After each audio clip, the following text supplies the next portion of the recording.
Бүгүн балдар биз силер менен Кыргызстанда сейрек учуруучу жана жоголуп бара жаткан жаныбарлар жөнүндө маалымат алабыз. Келгиле ойлонуп көрөбүз. Эмне үчүн Кыргызстанда жаныбарлар жоголуп кетиши мүмкүн, же болбосо сейрек учурап калышы мүмкүн? Алардын себептери бар экен. Бул биринчи себеби териси баалуу жаныбарларга аңчылык кылуу. Көптөгөн жапайы жаныбарлар, өзгөчө алардын ири өкүлдөрү эзелден бери адам баласынын тиричилигинде орчундуу ролду ойногон. Илгерки кээ бир уруулар жалаң мергенчилик менен оокатын өткөргөндүгү жөнүндө жомоктордо, легендаларда айтылат. Мисалы, Кожо Жашты алабыз. Турмуш кыйындап, жутка учурап, эл үчүн каат жылдарда мергенчилик жашоонун булагы болуп калган учурлар аз болгон эмес. Ошондой эле териси баалуу жаныбарларга аңчылык кылып, аң терилерин соода сатыкка пайдалануу да кеңири тараган. Териси баалуу жаныбарлардын иштетилген терилерин илгертеден бери кооз жана эң ыңгайлуу кийимдер тигилип келген. Кийинки мезгилде адам баласынын саны көбөйүп, ошого жараша керектөөлөр да артты. Мергенчилер да көбөйүп, куралдар улам жакшыртылды. Адам баласы кээ бир жаныбарлардын түрлөрүн тукум курут кылып коюу мүмкүнчүлүгүнө жетишти. Анын натыйжасы жаныбарлардын кээ бир түрлөрү сейрек учурап, азая баштады жана жок болуп кетүү коркунучу алдында турат. Бул биринчи себеби болуп эсептелинет экен. Экинчи себеби болсо, ошол жаныбарлар жашаган жерлердин баардыгын тең айыл чарбасында жерлерди пайдалануу. Түздүктөрдө эгиндерди, жашылча жемиштерди сееп, алардын ареалын кыскарта турган болсо, ал эми тоолордо болсо, жайытка пайдаланып, малды кеңири жайып, алар жашаган жерлердин баардыгын тең кыскара баштаган. Мына ошондуктан бул айыл чарбасындагы жерлерди пайдалануудагы Кыргызстандагы айрым жаныбарлардын жоголуп кетишине себепкер болуп атат. Эми мына ушундай акыбал түзүлгөндөн кийин Кыргызстанда жоголуп бара жаткан жаныбарларды коргоп калуу үчүн 1976 жылы 10 майда Кызыл китеп түзүлгөн. Бул кызыл китепке кандай жаныбарлар кириш керек атайын тизмеси түзүлгөн дагы ошол кызыл китепке айрым жаныбарлар киргизилген. Мисалы ала турган болсок, сүт эмүүчүлөрдөн Илбирс. Сүрөтү мынакей, Илбирс. Бул биз билебиз Тянь-Шань тоо системасынын эң бийик глициалдык нивалдык зонасында жашаган жаныбар. Бул аңчылык менен ошол жердеги аркар, кулжа жана башка жаныбарлар менен тамактанат. Бул азыркы мезгилде окумуштуулардын эсептөөсү боюнча Кыргызстандын аймагында 286 гана Илбирс калган.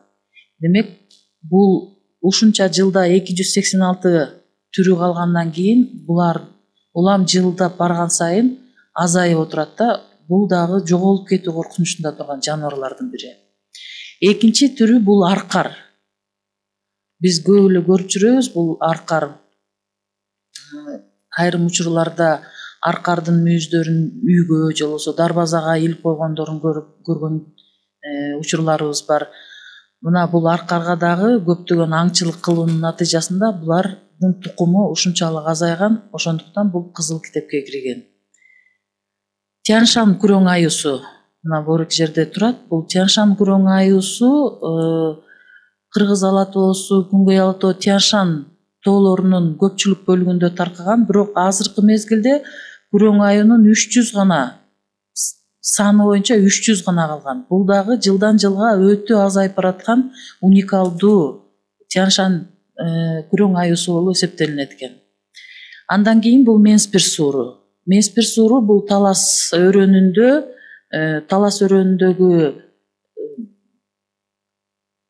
өрөөнүндөгү түздүктө жайгашкан, же болбосо жарым чөл жана чөл зонасында жайгашкан кемирүүчү болуп эсептелинет. Мунун өзгөчөлүгү терисинин кооздугу, же болбосо териси ар түрдүү болот экен да,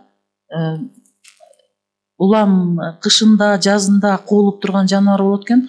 Бул дагы эң аз калган кемирүүчү жаныбар болуп эсептелинет.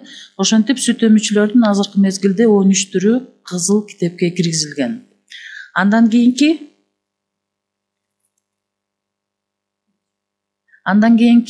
жаныбарлардан карасак биз канаттууларга көңүл бөлөбүз. Канаттуулардын 20 түрү кызыл китепке киргизилген. Алардын эң эле жоголуп баратканы бул жердеги бул ак кажыр.